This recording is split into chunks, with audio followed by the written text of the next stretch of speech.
დედამიწაზე არის ერთი არსება, რომელიც თითქოს ყოველთვის ახლოს იყო ადამიანთან.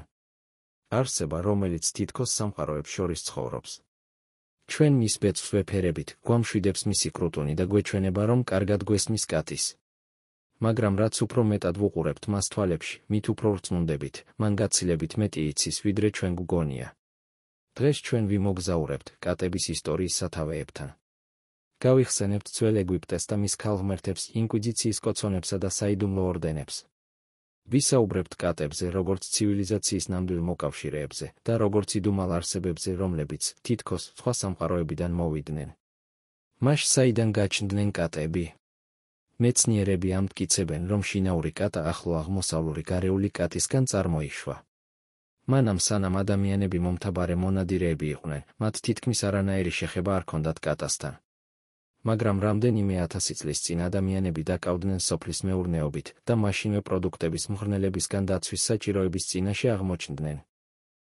ხალხმა სწორედ მაშინ შენიშნა, რომ კატები შეიძლება სასარგებლო ყოფილიყო, მათ ხომთაგვებისა და ვირთხების დაჭერა და მარცვლეულის მარაგის დაცვა შეეძლოთ. მაგრამ ეს მხოლოდ პრაქტიკული კავშირი იყო, თუ კიდევ რაღაც. არქეოლოგიური აღმოჩენები გვააჩვენებს, რომ ადამიანები კატების გვერდიგვერდ ცხოვრებას უბრალოდ კი არ ეგუებოდნენ. ისინი მათ პატივისცემით ეპყრობოდნენ. 2004 წელს კვიპროსში 9000 წლით დათარიღებული სამარხი აღმოაჩინეს. სადაც კაცი და კატა ერთმანეთის გვერდით იყვნენ დაკრძალულნი, როგორც ორი თანასწორი თანამგზავრი. ასე დაიწყო ალიანსი, რომელიც არასდროს დასრულებულა. ძველ ეგვიპტეში კატებს არა მხოლოდ აფასებდნენ, არამედ ღვთაებრივ ცხოველებად თვლიდნენ. ქალღმერთ პასტეტს, სიხარულის, მუსიკისა და ნაყოფიერების მფარველს კატის თავიან ქალად გამოსახავდნენ. კატები კომფორტისა და სულიერი წონასწორობის მცველებად მოიაზრებოდნენ. კატის მოკლა სიკვდილით ისჯებოდა. ხანძრის შემთხვევაში კი ეგვიპტელებს სახლიდან ჯერ კატები გამოყავდათ, შემდეგ კი ქონება. თუმცა ეგვიპტელებმა კატის მეორე მხარეც იცოდნენ. ღამით მისი თვალები სიბნელეში ანათებდა და ეს იმის ნიშნად ითვლებოდა, რომ კატა ხედავს იმას, რაც ადამიანებისგან დაფარულია. ქურუმები ამბობდნენ, კატა ცოცხლების სამყაროსა და მკვდრების სამეფოს შორის დადის. როდესაც ეგვიპტური ცივილიზაცია დაეცა, კატები მთელ მსოფლიოში გავრცელდნენ. მათ რომამდეც მიაღწიეს, სადაც თავდაპირველად თავისუფლების სიმბოლოდ ითვლებოდნენ, შემდეგ კი ვირთხებზე უბრალო მონადირეებად გადაიქცნენ. მაგრამ შუა საუკუნეებში კატები მოულოდნელად სიძულვილის ობიექტი გახდნენ. კათოლიკური ეკლესია მათ ეშმაკის თანამგზავრებად თვლიდა. შავი კატებს ჯადოქრობაში ბრალდებულ ქალებთან ერთად წვავდნენ. ინკვიზიცია თვლიდა, რომ კატები დემონური ცხოველები იყვნენ. ისტორიკოსები დარწმუნებულები არიან, რომ კატების მასობრივმა განადგურებამ ევროპაში საბედისწერო როლი ითამაშა. როდესაც შავი ჭირის ეპიდემია დაიწყო, რომის პაპმა გრიგორი მე-9-მ ევროპაში კატების სრული განადგურების ბრძანება გასცა, ფერის მიუხედავად. მისი აზრით ეს სატანურ ძალებს დაასუსტებდა და ჭირიც უკან დაიხევდა. თუმცა მილიონობით კატის ცოცხლად დაცვამ მხოლოდ ვირთხების უკონტროლოდ გამრავლებას შეუწყო ხელი. ვირთხები კი სწორედაც ჭირის გამავრცელებლები იყვნენ, ამის გარდა მათ გაანადგურეს მარცვლეულის მარაგები, რასაც მასობრივი შიმშილი მოყვა. დაახლოებით 100 მილიონი ადამიანის დაღუპვის შემდეგ ვატიკანში მიხვდნენ, რომ მათი მეთოდები არც ისე ეფექტურია და ბრძანება გააუქმეს. მუსლიმურ ტრადიციაში კატები თავიდანვე საპირისპირო ადგილს იკავებდნენ. წინასწარმეტყველ მუჰამედს, როგორც ამბობენ, უყვარდა კატები და მათ მეჩეთებში შესვლის უფლებასაც აძლევდა. ამიტომ არაა გასაკვირი, რომ ისლამურ სამყაროში კატები სუფთა ცხოველებად, სიმშვიდის მცველებად და ლოცვაში დამხმარეებადაც კი ითვლებოდნენ. მე-20 საუკუნეშიც კი კატებმა არაერთხელ გადაარჩინეს ხალხი. ლენინგრადის ბლოკადის დროს ქალაქში საშინელი შიმშილი დაიწყო.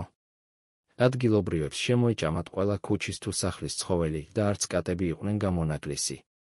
ეს არც იყო გასაკვირი სიტუაციაში, როდესაც კანიბალიზმის შემთხვევებიც კი გავრცელდა. ისევე როგორც შუა საუკუნეებში, კატების განადგურებამ ვირთხების გამრავლება გამოიწვია.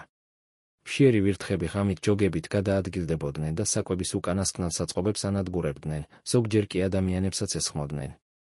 ალყის მოხსნისთანავე ლენინგრადში ურალიდან და ციმბირიდან მატარებლებით კატები ჩაიყვანეს. მათ მალევე მოუღეს ბოლო ქალაქში ვირთხების თარეშს. და ამით უამრავი ადამიანი იხსნეს მშიერი სიკვდილისგან. თუმცა გავეშებულ ვირთხებთან ბრძოლაში ბევრი კატაც დაიღუპა. მაგრამ კატებს ყოველთვის ორმაგი მნიშვნელობა ჰქონდათ. მზერა, რომელიც სულში აღწევს. 7 კრუტუნი, რომელიც მოულოდნელად სიცარიელეში ღრენად გადაიქცევა. რატომ არიან კატები ასე ხშირად გამოსახულნი ჯადოსნურ რიტუალებში? რატომ არ შეუძლიათ ჯადოქრებს შავი კატის გარეშე? ზოგიერთი მკვლევარი ამბობს, რომ კატები ბიოლოგიური სენსორები არიან. ისინი აფიქსირებენ იმას, რასაც ადამიანი ვერ ხედავს. არსებობს ათობით ისტორია იმის შესახებ, თუ როგორ ტოვებს კატა სახლს მიწისძვრამდე წამებით ადრე, ან როგორ უყურებს საათობით ერთ წერტილს, სადაც მოგვიანებით გაზის გაჟონვა ან ელექტრომაგნიტური ანომალიები აღმოაჩინეს. მაგრამ მისტიკოსები უფრო შორს მიდიან. მათი აზრით, კატა სამყაროთა შორის პორტალების მცველია. ასევე ის შთანთქავს ნეგატიურ ენერგიას, იცავს პატრონს უხილავი ძალების თავდასხმებისგან. ძველად ამბობდნენ, თუ კატა მტკივნეულ ადგილას დაწვება, ეს ნიშნავს, რომ ის არა სხეულს, არამედ სულს კურნავს. ჩვენ ვფიქრობთ, რომ კატა ადამიანების გვერდით ცხოვრობს, რადგან ეს მისთვის სასარგებლოა. მაგრამ იქნებ პირიქითაა.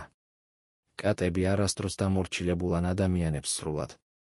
ისინი არ გამხდარან ძაღლებივით, ერთგულები და პროგნოზირებადები. ისინი დამოუკიდებლები რჩებიან. ისინი ყოველთვის ცოტათი ველურები არიან.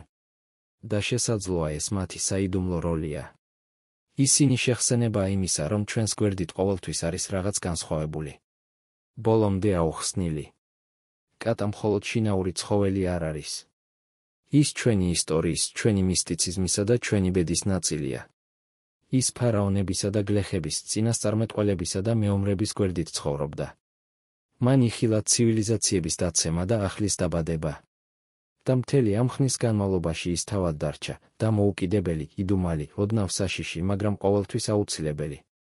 ასე რომ, შემდეგ ჯერზე, როცა თქვენი კატა მოულოდნელად ოთახის ცარიელ კუთხეში გაიხედავს, დაფიქრდით.